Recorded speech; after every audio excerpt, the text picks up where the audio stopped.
วิงวอนกราบเชิญชวนให้ไปม้วนอาหารอยู่บ้านโคกกุงตำบลโคกกุงอำเภอแก่งคอจังหวัดชัยภูมิน้ำกันเดือแฟนวันที่13มิถุนายน2568นี้หมอลำเสียงวิหกนกพงศกรสีทำการแสดงที่วัดป่าโพธิสัตว์บ้านโคกรุงตำบลโคกรุงอำเภอแก่งคอจังหวัดชัยภูมิพอกับพระเอกนั่งเอกดอกตลกหางเครื่องด้านหนาวิธีกว่า300วิตเส้นนกพงศกรน้องอายน้องคอปเตอร์แพทย์ธิดาออดปานดำพัชราตู่แววมินลุงเอกท็อปฟี่ปริมโอ๊ตมุ้งยองสมโอใบเตยยาหนุ่มยาคิงกำนันแพทย์จงอางเย่ไฟ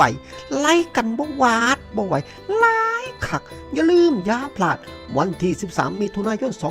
2568นี้พบกันที่วัดป่าโพธิสัตว์บ้านโคกรุงตำบลโคกรุงอำเภอแก่งคอจังหวัดชัยภูมิม่วนและสนุกแน่